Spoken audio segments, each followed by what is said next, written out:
Hello, and welcome to a bonus box of Warhammer 40k's Grim History from Beyond.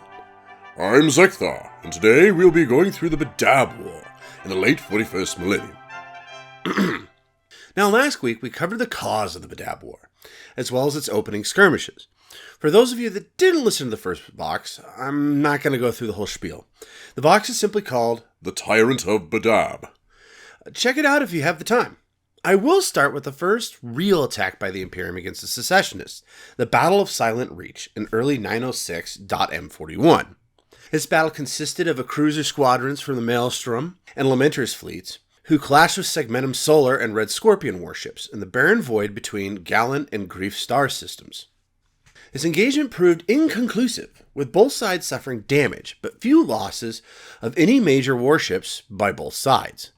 The only serious loss sustained was by the Maelstrom's fleet's flagship, the Overlord-class battlecruiser, Gauntlet of Wrath. The secessionist fleet broke off from the engagement into the warp soon afterwards, leaving the loyalists to claim a tentative victory. A dozen such engagements occurred in a short space of time during this period. This battle is the start of the horrific bloodshed that would echo throughout the Imperium. The Loyalists quickly succeeded in checking and containing the secessionists' advance in the early part of 906.M41, especially with the addition of the remaining Marines Errant and Firehawks forces after they were cleared of heretical or seditious intent. Now, we will see in a few seconds they didn't do a very good job of this with the Firehawks. In pursuing this strategy across the broad front, hoping to reveal a weakness in the secessionist defenses, the Loyalists soon discovered, quite remarkably, that no such weaknesses were apparent. Thus, the Loyalists were forced to change their strategy.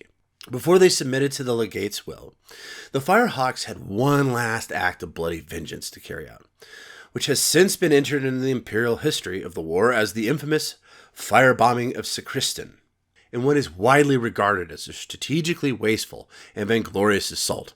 The bitter Lazarek used his surviving chapter fleet, led by the Raptorus Rex, to conduct a retaliatory orbital assault on the frontier planet of Secessionists, a sovereign world on the edge of the Endominium cluster.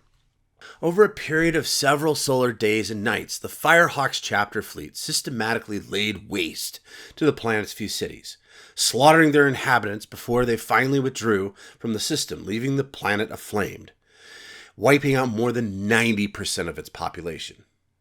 Remember, these are supposed to be the good guys. Yes, destroy a whole planet for the sake of petty pride. Real good guys. Now, don't get me wrong. We are going to see a horrific shift in Huron's allegiance from protector to deviant. Yet at this point, I believe the Warders still hold the moral high ground. Anyways, Lord Commander Ortiz's next viable target of opportunity presented itself in the form of the Vania system. The Vania was an important world and served as a gatehouse along one of the secondary warp routes around the rim of the Maelstrom. Furthermore, its defenses and garrisons were weaker than the heavily reinforced Segan system. There were further intelligent reports indicating that the secessionist-occupied world was awash in civil unrest, which might be stirred up into open revolt by the Loyalist attack. While the Firehawks and the newly arrived Raptors chapter conducted patrols and escort operations, the Red Scorpions, Marines Errant, and Nova Marines conducted a three-pronged raid on the Vania system, with the target of damaging its production capacity and orbital transshipping platforms. This would effectively weaken the secessionist grip on the system. Now, the Nova Marines are a new chapter in this escapade, and we should talk about them for a wee bit. The Nova Marines are actually a second founding, originated from the Smurfs, also known as the Ultramarines. An ancient and proud chapter, the Nova Marines are hardline adherents to the Codex Astartes, who consider the writ of this sacred text, penned by their blessed Primarch Robute Gilliman, to be divinely ordained law. In the past, they have been known to draw blood against those who would stray too far from the Codex. AKA, they would not get along with the Black Templar. Anyways, the Nova Marines' virtue and honor are such that they have been held up as an example to other chapters of what it means to be the Adeptus Astartes, much like their parent chapter. They have no known successor chapters, at least not officially, but they are believed to have had the honor of their brethren being selected to provide a portion of the gene seed used in the founding of several Ultramarine successor chapters in the past. notably the Dark Suns and the Angels of Fury. While the Angels of Fury are officially counted as an Ultramarine successor, they were aided and trained from their inception by the Nova Marines. The chapter's homeworld of Honorum is to be found in the galactic north of the Ultima Segmentum, a great distance from the Ultramarines' realm of Ultramar. The region is sparsely populated, and its proximity to the Halo stars means the chapter's sphere of influence and area of operations are immense. The Halo stars, as well as the vast tracts of unexplored wilderness space around Honorum, are host to all manners of ancient threats, nascent alien empires, and as yet undiscovered lost human colony worlds from the Age of Strife. As a consequence, the Nova Marines have seen action against a wide range of enemies, from terrible Xenos monstrosities to isolationist human realms that refuse to bow to the rule of the Empire of Mankind. Perhaps partly because the Nova Marines operate around such a wide area, the chapter has very rarely gathered all 10 of its companies in one place. As far as it can be ascertained, this has not occurred since the 37th millennium. So active and far-flung are its companies' operations. Some of the more notable campaigns are against the Tau Empire, as well as being key instruments of war during the First Tyrannic War and against the Hive Fleet Behemoth, when it swarmed into the worlds of Ultramar.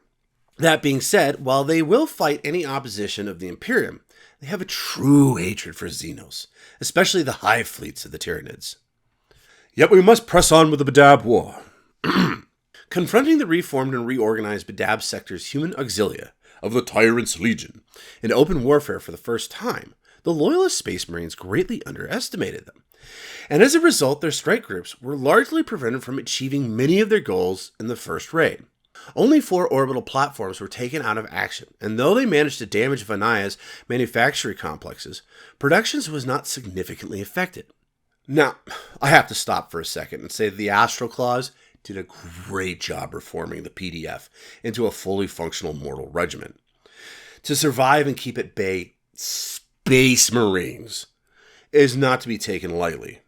Regardless, data intercepted from the Vania Command Vox network, however, revealed the price of the Tyrant Legion's resistance, with the Loyalists inflicting a greater than 178 to 1 kill ratio, which makes sense. Like I said before, they are fighting Space Marines.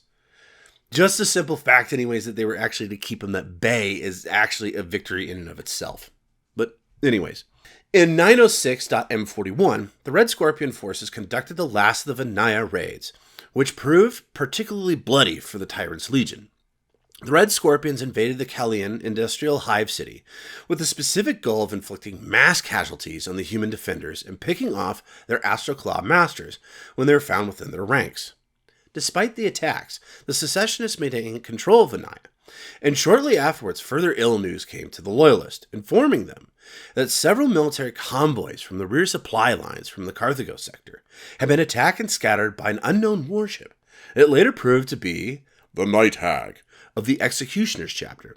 Now, I must apologize because last week we really didn't go into the Executioners chapter, so this week I figure we should. Now, the Executioners is an ancient and proud chapter, whose origins are found in the chaotic centuries following the Horus Heresy. This chapter's Astartes are proud scions of the Imperial Fist Legion from their third founding. Their patriarch was reputedly one of Primarch Rogel Dorn's most ruthless captains, by the name of Fafnir Ron. Aside from an unbreakable sense of honor and a history of unparalleled skills at arms, they share little in common with their forebears' cultures and traditions, nor do they maintain any strong ties to any but their own successors within the Adeptus Astartes. Some of their fellow Space Marines view the Executioners as little more than ill-disciplined primitives and gore-splattered headhunters, little better than renegades. Yet, far from being a chapter composed of nothing more than a barbarous horde in Space Marine guise, one must consider that the Executioners have a high degree of blood-bought battle wisdom and possess a certain deliberate cunning that has enabled them to attain a record of unwavering success in their service to the Imperium during some of the darkest periods in its history. Anyways, the Loyalists received more disturbing news in regard to the fate of the fortress world of Cerngrad, deep within the Maelstrom Zone. Refusing to bend their knee to the tyrant of Badab, this fiercely independent world had held out against the secessionist fleet, But Cerngrad had partly succumbed due to treachery from within, and Huron's forces now controlled the northern citadels.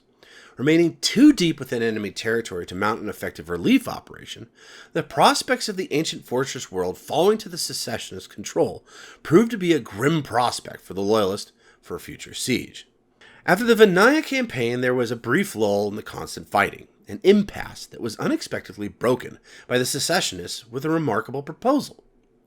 Personally sending his emissaries to the loyalists, Lugft Huron offered a temporary ceasefire and honorable parley with a magister militum in order to avoid further bloodshed between the two parties. Despite the Inquisitor Legate's strong objections, Lord High Commander Ortiz agreed to the meeting, trusting Huron's word as a fellow chapter master to maintain the truce. Ortiz had also equally promised to show his intentions in remaining iron in his resolve to carry out the judgment of the High Lords of Terra. Now, mind you, most of what I have documented next is chronicled by the Imperium, so be mindful that it's probably slanted. The parley was arranged to take place on an abandoned way station in an orbit around the gas giant Shadem, in the outer reaches of the uninhabited Grief system. Reconstructed from damaged and recovered records, what occurred next remains a point of contention and stubborn enigma to the present day.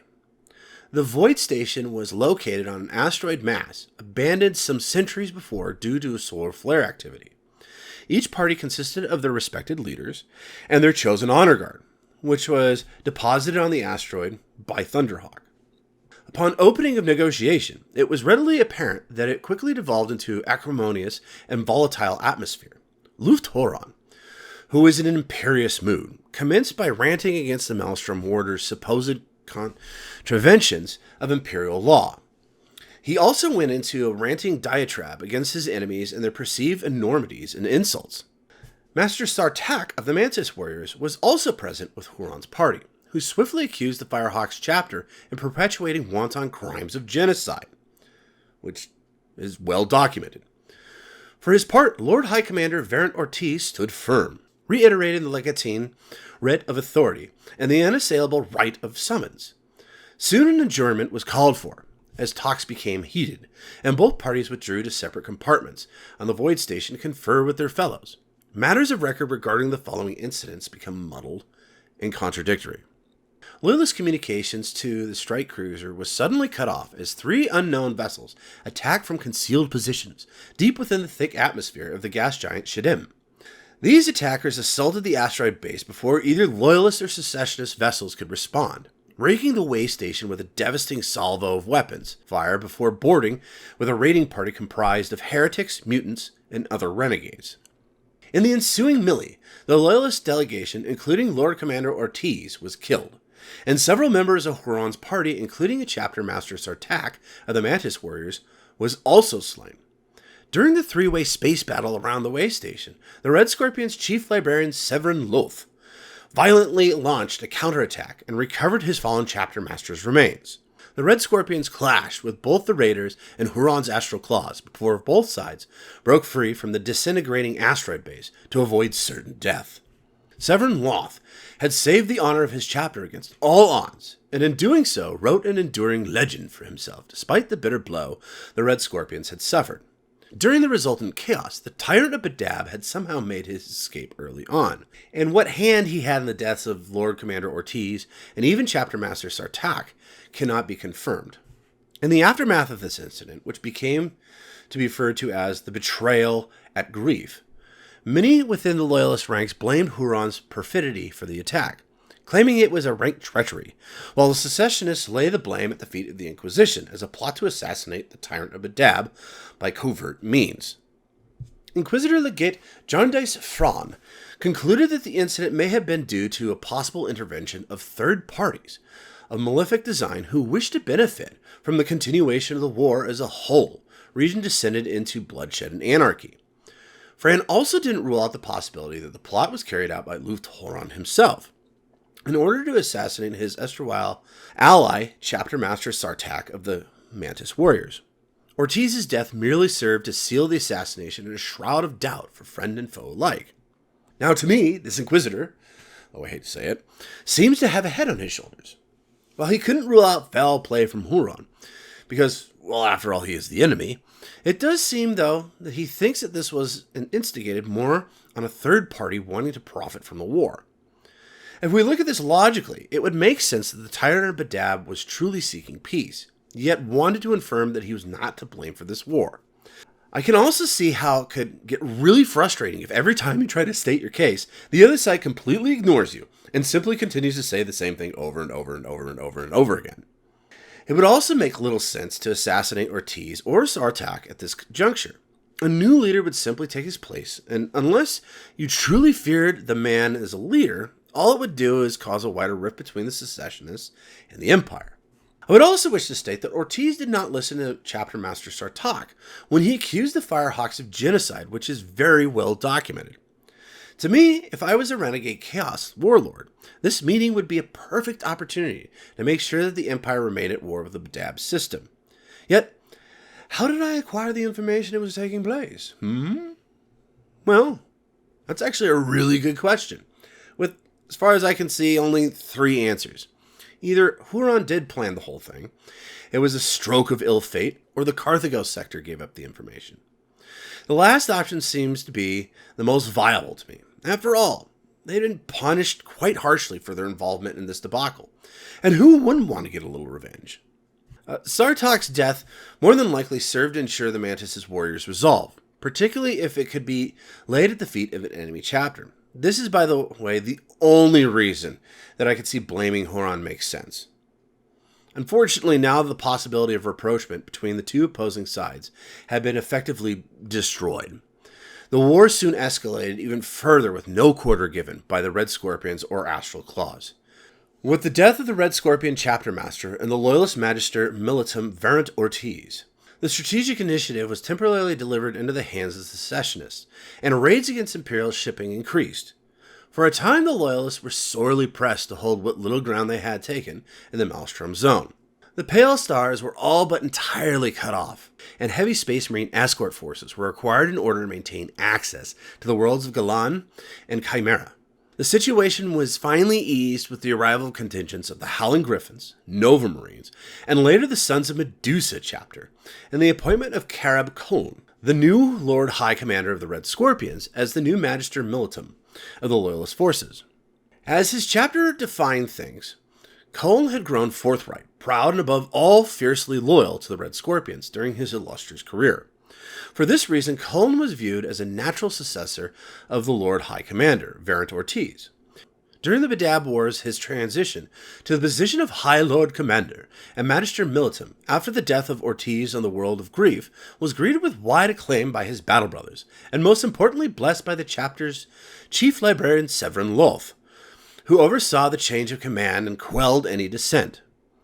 Coln's ascension had been contested primarily by none other than the Firehawks chapter master, Stuber Lazarek. I'm getting tired of this guy, honestly. Anyways, and he demanded that he instead should be granted overall command of the Loyalist forces in the conflict as Magister Militum due to his seniority and long honorable service to the Imperium.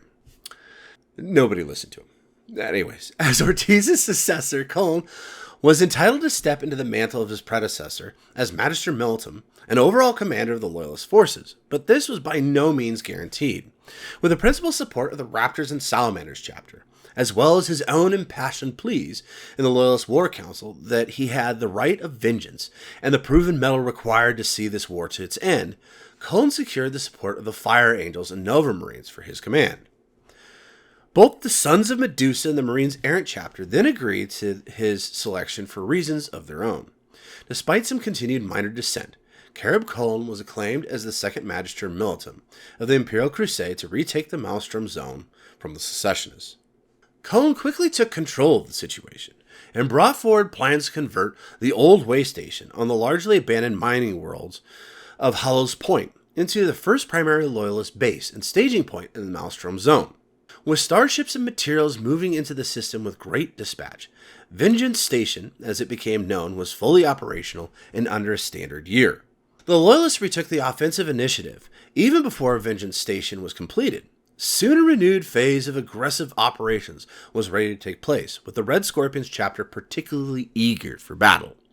However, Their eagerness was tempered by their new master, and the wise counsel of Chief Librarian Severin Lugft, who promised their battle brothers a bloody but carefully considered retribution. And so it was. By the close of 906.M41, dozens of separate void actions had already been fought by the Red Scorpion's detachments, ranging from defending convoys to raiding outposts and intercepting secessionist shipping alongside the Raptors, turning the tide against Lugft Huron's raiders for the first time. At the same time, the Loyalists were bolstered by fresh forces from the Nova Marines and the Sons of Medusa, who immediately carried out probing attacks into the region of the Ennemine cluster and against the edges of the Sagan system, maintaining pressures on the secessionists and keeping their forces pinned down. During this new campaign, the Loyalists garrisoned the barren Chimera system and established several outposts and listening stations in order to conduct sustained operations in the contested Gargathia system. Gargathia III was a feral world of poisonous ferns and corrosive jungles. This heavily contested world soon turned into a savage battleground, as the Raptors, Salamanders, and Fire Angels chapters clashed against the Astral Claws and Mantis warriors amid the tangled and often lethal vegetation. The War of Gargathia swiftly developed into a series of hit-and-run engagements, of ambush and counterattack. The battle lines on Gargathia remain non-linear, save for a few scattered landmarks of half-overrun exploratory bases of old smugglers' outposts. The outcome of such vicious fighting was uncertain, and a high amount of casualties were sustained on both sides. Gargathia remained a contested world of vital strategic importance, due to the planet being one of the few life-sustaining worlds in the region. The secessionist forces were finally displaced from the planet at the end of 907.M41, and the system reclaimed for the Loyalists. Now, getting back to the fresh reinforcements to replace them in order of battle, the Marines Errant first took up reserve duty for the remainder of 906.M41 before they were finally withdrew entirely from the Badab War early in 907.M41, with some acrimony attached to their departure. The Firehawks, who grew increasingly embittered, were forcibly retired to the rearguard for a time by the newly appointed Magister Militum, Lord High Commander Carib Cole, in order to avoid further trouble in the ranks of the Loyalist forces. This redeployment of the Firehawks was proved particularly effective as the presence of the mighty Raptorus Rex at Hall's Point ensured the security of the Loyalist facility while under construction. The presence of the mobile Star Fortress soon proved vital when Hall's Point was raided in the late 906.M41 by secessionist vessels led by a trio of Lamentor's chapter strike cruisers. The attack was repulsed without major damage to the half-finished base and anchorage, as the concentrated firepower of both the Raptorus Rex and the Red Scorpion's battle barge, Sword of Ordon, proved a decisive factor. The scales began to tip in the Loyalist favor, as further reinforcements arrived almost solar month by solar month, with missives from the Adeptus Terra informing them that other Space Marine chapters were en route. Lord High Commander Colm knew that he must press his advantage soon or risk the war devolving into a slow battle of attrition that would bleed his forces dry. The first move forwards would be the relief of the fortress world of Cerngrad. The Raptors and Salamanders chapters were assigned the task of intervention by sending a select strike force dispatched on a long-range incursion mission behind the secessionist lines. The Raptors covertly landed a strong force of battle brothers in field-modified armor over 300 kilometers away from their chosen target. Shunning heavy gear and vehicles in favor of reduced visibility and aspect and thermal detectors, the Raptors' war party launched a lightning assault under the cover of a blinding gale and succeeded in breaching the fortress walls of the main orbital defense complex, with melta-bombs gaining entrance. They then successfully sabotaged the base weapon silos, despite taking heavy casualties from the bitterly contested counterattack by the Astral Claws. With the way open, the two chapter battle barges bombarded the planet from the upper atmosphere, smashing the secessionist held positions into surrender and liberating Cerngrad. The liberation of Cerngrad marked a turning point in the war, as the Loyalists began to drive a potential wedge down the middle of the secessionist worlds. But before they could take the advantage of this new gain, dire news came from the Howling Griffins, stationed at Chimera, of a deadly new threat. Inquisitorial torture, interrogation, of an Astral Claws apothecary captured during the battle for Sungrad's polar fortresses, revealed to the general shock of the interrogators that the prisoner was not in fact an Astral Claw by origin at all, but was in fact a former member of the Tiger Claws, a chapter long thought lost. Now, the Tiger Claws are a founding of the Astral Claws, thought lost in 280.m40, and effectively a dead chapter. Yet a lone Astartes strike cruiser of the Tiger Claws reappeared in 680.m41, after having been trapped in the warp and subjected to severe time distortion.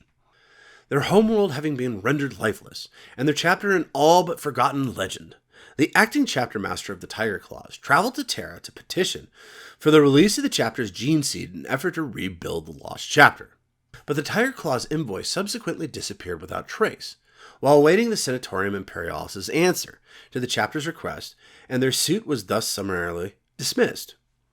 Now, while this doesn't sound very interesting, what is interesting is Lugft Huron had deliberately withheld his chapter's gene seed from the Adeptus Mechanicus' regular gene tithe in order to help save its kin in the Tiger Claws chapter, the last remnants of which had secretly sought sanctuary with the Astral Claws, while awaiting the outcome of their request to the High Lords of Terra.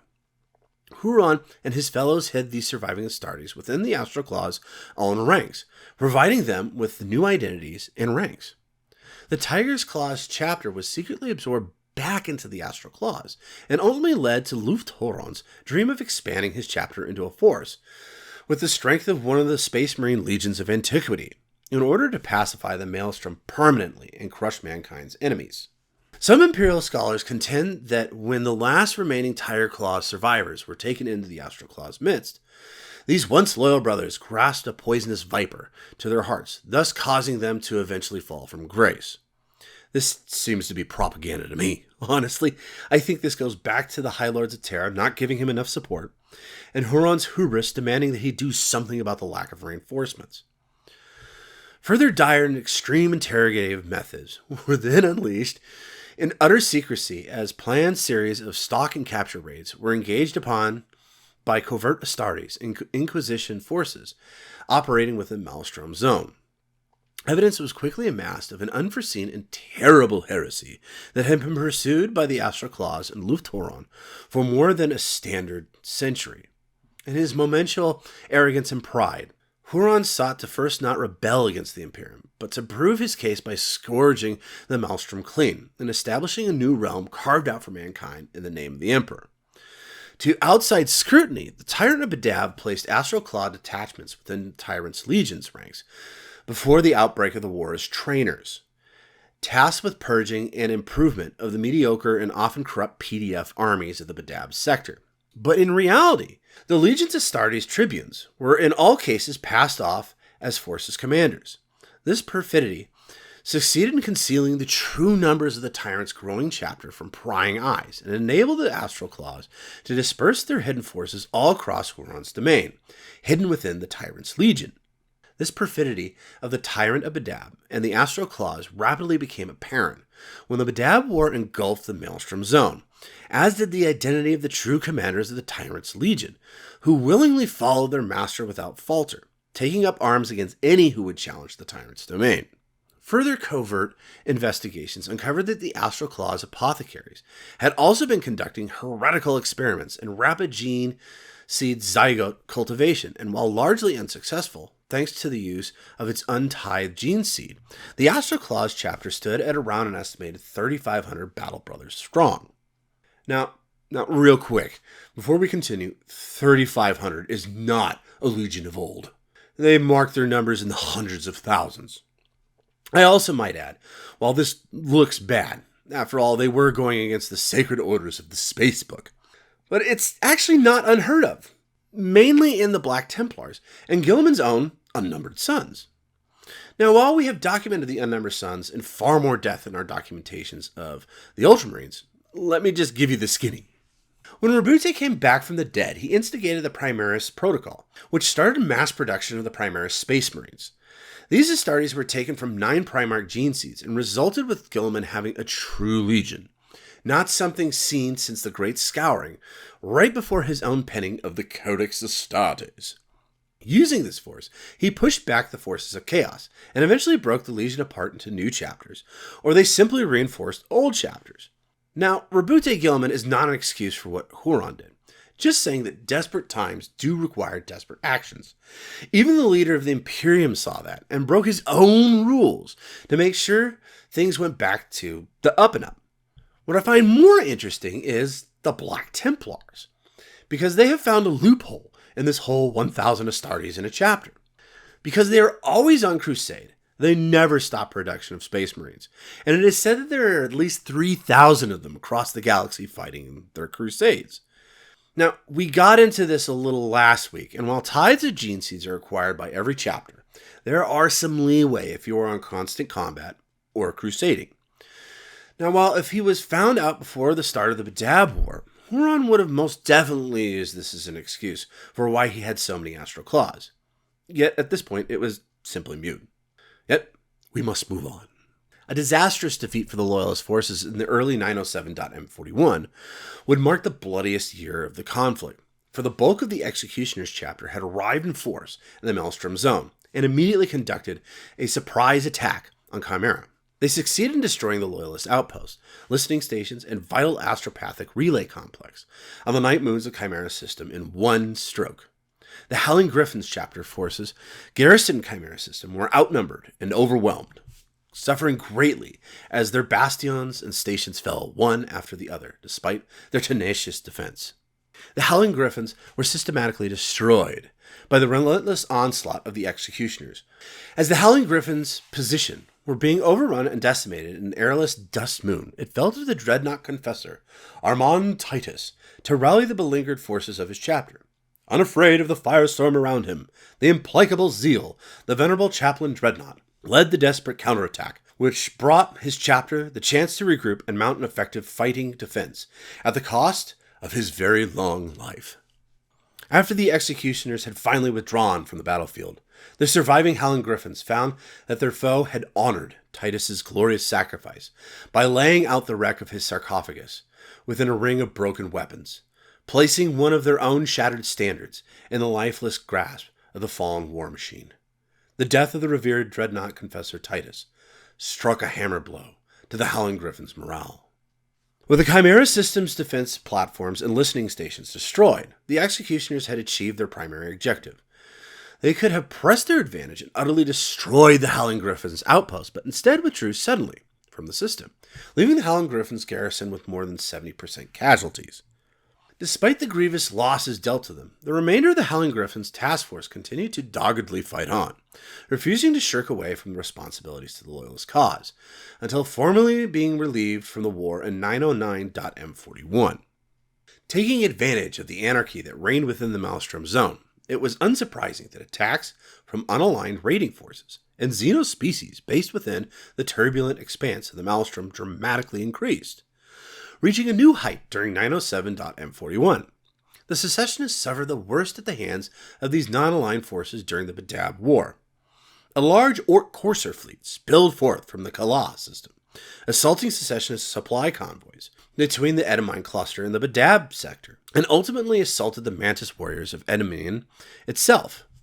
A large force of over 20,000 greenskin boys proceeded to slaughter the planet's meager garrison, forcing the Mantis warrior forces to pull back to defend Andominium and meet the Orcs in a rapid-moving land battle on the dust plains of Aurelia, lest they lose the world. As serious as the Orc attack against the cluster was, there were far worse implications of growing threats of the demon-tainted courser cults based on the blighted world of Magog. Their increase in power had actually driven forth the recent defeated Orcs. This forced the secessionists to launch a direct assault on the hellish worlds, which despite a prior Exterminatus campaign, had long remained a thorn in the Maelstrom warders' side. Corin Sumatras, one of Lugft Huron's most seasoned battle captains, commanded an Astral Claws battle barge and conducted the attack on Magog. A force of 2 companies of the chapter and a strong force of hand-picked Astral Claws and Lamentor's Terminators successfully cut off the threat while it was still forming. The tyrant of Badab knew well that he could ill afford the risk of fighting a war on 2 fronts if they continued to allow the dire threat on Magog to continue to grow. Though a costly diversion that caused a high number of fatalities, the secessionists were able to reinforce their flank, just as a new enemy entered the conflict. The powerful fleet-based chapter of dark renown, the Minotaurs, arrived in full strength in the Maelstrom Zone in mid-907.M41. They announced their presence in the war by launching a full chapter-scale assault on the secessionist-controlled mining facility of Cairo, wiping out 46,000-strong Tyrant Legion's garrison and rendering the mine works unusable. Ah, yes. You were probably wondering when the Minotaurs would enter the fray. Other than the Astartes from the Abyss, the Minotaurs are one of the more famous chapters in this debacle. So, Without further ado, ladies and gentlemen, the Minotaurs. Now, the Minotaur's origins and genetic lineage remains unknown. The Space Marine formation by this name at large in the Imperium today appears to bear little resemblance to the accounts of its past. The Minotaur's history, beyond about 1,000 standard years ago, has been deliberately concealed by imperial edicts that even inquisitors cannot circumvent with ease. This is because more than likely they were part of the cursed 21st founding of the 36th millennium, which many of the records of this founding have been expunged by the Inquisition. But whether or not it is the same as the chapter bearing the name that took part in the suppression of the Macaran heresy in the opening decades of the 41st millennium, and the same chapter that would later go on to play a crucial role in the Badab War and the Orphean War, is not so certain. Regardless, the Minotaurs possess a reputation for being unusually xenophobic Astartes, even for the Imperium, as well as often unreliable combatants who do not work well with other Imperial military units. Descriptions of the Minotaurs are a force of berserkers that made war with savage abandon, eschewed all contact with other military forces. Yet today they have either mastered their former curse, or else they are a different body of warriors entirely, merely sharing the same name and similar heraldry. The truth may never be known, even at the highest levels, for all data related to the Minotaur's origins and current status of their gene seed ties is sealed by the highest possible authority. So, probably Rabute Gilliman knows. Maybe we'll ask him someday. But anyways, the chapter is active in the prosecution of the Emperor's wars, seemingly deployed according to the pronouncement of the Senatorium Imperialis, and rarely, if ever, answering calls to war from any other imperial authority. Many of the operations in which the Minotaurs have been committed are notable to that they are against other Space Marine forces, often renegades or isolated elements within an otherwise loyal chapter that refuse to suppress its own. It appears that the Minotaurs undertake such missions with relish, perhaps testing themselves against the most potent enemy they can find, other Space Marines. Furthermore, on the rare occasion of the chapter serving alongside Brother Adeptus Astartes, the Minotaurs have displayed such open contempt that all manner of recriminations have ensued, up to and including the fighting of duels and other low-level hostilities. It is often reported that the Minotaurs are disdainful of all their subjects of the Imperium, and that they radiate a malign intensity that makes even the boldest Imperial general fearful of approaching them. One further detail marks the chapter as unusual. While they appear to adhere closely to the organizational dictates of the Codex Astartes, the Minotaurs almost exclusively operate as a complete chapter. While most chapters spread their forces across multiple war zones, only coming together as a whole for the most monumentous conflicts, the Minotaurs rarely dispatch smaller forces away from the main body. This makes the chapter a blunt instrument, but one capable of ripping through almost any enemy that dares to stand against it. This reality, combined with what appears to be a program of rapid psychological and genetic indoctrination of neophytes, means that the chapter is inevitably encountered as a single entity. In battle, the Minotaurs are possessed of a berserk fury and are willing to sustain heavy losses to ensure victory. How they're able to maintain a rapid influx of aspirants and war machinery to replace those lost is another mystery, and more than one Imperial agent has been found dead whilst researching such subjects. Now that you have a little bit more understanding of this battle-eager chapter, we can continue on. And so it was. The Minotaurs sent a starship with a representative and officially presented themselves to the Loyalist Council of War. Their master, the darkly famed Asturion Moloch, remained with his chapter to raid through the Pale Star regions. in order to decimate rather than conquer a pre-planned list of resource productions within the region in order to starve the secessionist war effort. While the Minotaurs chapter ceded overall strategic authority to the War Council of the Loyalist chapters already engaged in the conflict, they deliberately stayed largely aloof and distant from its general chain of command, distancing themselves from the other chapters as was their wont, and deferring to the Legate Inquisitor's authority more often than that of the Lord High Commander Carib Cole or his advisors. This distance was shown in their standing representative to the War Council, the gaunt, brooding, taciturn chaplain Avanus Incomi, whose red-rimmed eyes observed all, although he barely spoke a word during the gatherings. The Minotaurs chapter master Asterion Moloch never put in a personal appearance at these councils, and the only evidence that he served during the Badab conflict at all came from picked footage recovered from battle scans and fearful stories spread by the few secessionist survivors of the Minotaurs' brutal attacks. The Minotaurs had come in aid to direct summons from the acting Legate Inquisitor for more Space Marines to join the Loyalist cause against the secessionist chapters. Though the arrival of this savage chapter was cautiously welcomed by the Loyalists, they undoubtedly couldn't deny the considerable strength that would be added to the Imperium's cause. The conflict was in its 4th standard year of open warfare, and the Minotaurs committed their entire strength to the war, 10 companies and 11 capital ships of various types. While the chapter coordinated their efforts with the Loyalist command, they operated largely independently throughout the conflict, striking targets as they saw fit. The Minotaurs attacked indiscriminately, assaulting not only the 30-plus secessionist-controlled minor worlds and void stations, but also overlooked independent minor outposts. The Minotaurs proceeded to strike targets amid the Pale Stars and the Den Stellar Drift border regions. The viciousness of the chapter's reputation for leaving no survivors amongst those that resisted them quickly grew, and remained uncontested until the arrival of the even more savage Carcharodon's chapter. We will be getting into them next week, I believe. Only the warships and strike forces of the Executioners seemed to halt the Minotaurs' progress within the region, the two chapters seemingly relishing the battle between them as a kind of bloody sport.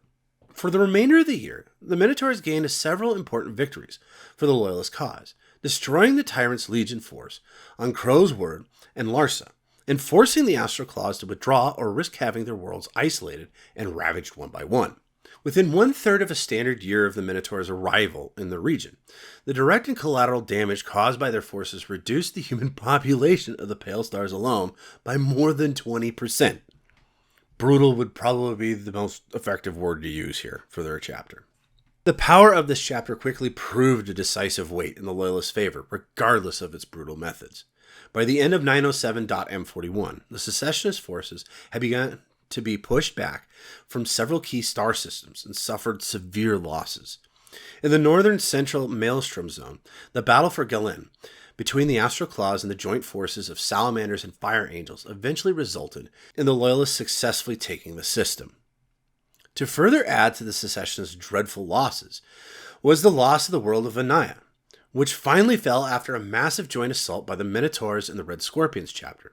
Lugft Huron had all but abandoned the world, and the sizable Tyrant's Legion garrison stationed there to their fate.